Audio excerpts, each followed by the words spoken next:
Item ಯಾವುದೇ ಇರಲಿ try ಮಾಡಿ ಆಚಿ ಚಿಕನ್ ಮಸಾಲಾ. ಆಚಿ ಚಿಕನ್ ಮಸಾಲಾ. ಎಲ್ರಿಗೂ ನಮಸ್ಕಾರ.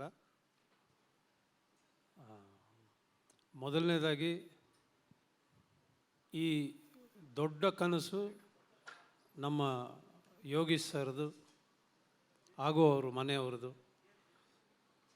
ಈ ಕತೆ, ಈ ಸಿನಿಮಾ, ಎರಡು ಸಿನಿಮಾದ ಕತೆ ಕೇಳಿದಾಗ ನನ್ನ ಪ್ರಶ್ನೆ ಒಂದೇ ಆಗಿತ್ತು ಯೋಗೀಶ್ ಸರ್ಗೆ.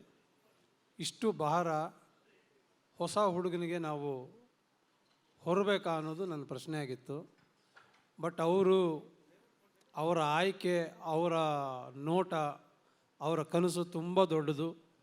ಸೊ ಅವರ ಈ ಮಹತ್ವಾಕಾಂಕ್ಷೆಯ ಈ ಎರಡು ಸಿನಿಮಾಗಳಿಗೆ ನಾವೆಲ್ಲರೂ ಕೈ ಜೋಡಿಸಿ ಕೆಲಸ ಮಾಡ್ತೀವಿ.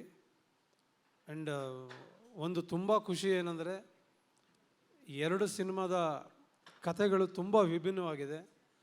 ಆ್ಯಂಡ್ ಹೀರೋ ಅಂತ ಏನು ನಾವು ಆ ಪಾತ್ರ ಅಂತ ಕರಿತೀವಿ, ಪರ್ಫಾರ್ಮ್ ಮಾಡಬೇಕು ಅನ್ನೋಂಥ ಒಂದು ಕತೆ ಆಯ್ಕೆ ಮಾಡಿಕೊಂಡು ಮಾಡ್ತಾ ಇರೋದಕ್ಕೆ ಧ್ಯಾನ್ ಅವ್ರಿಗೆ ಅಭಿನಂದನೆಗಳನ್ನ ಸಲ್ಲಿಸ್ತೀನಿ. ಆ್ಯಂಡ್ ಎಲ್ಲರ ಪರವಾಗಿಯೂ ಅವ್ರಿಗೆ ಇಂಡಸ್ಟ್ರಿಗೆ ವೆಲ್ಕಮ್ ಮಾಡ್ತೀನಿ.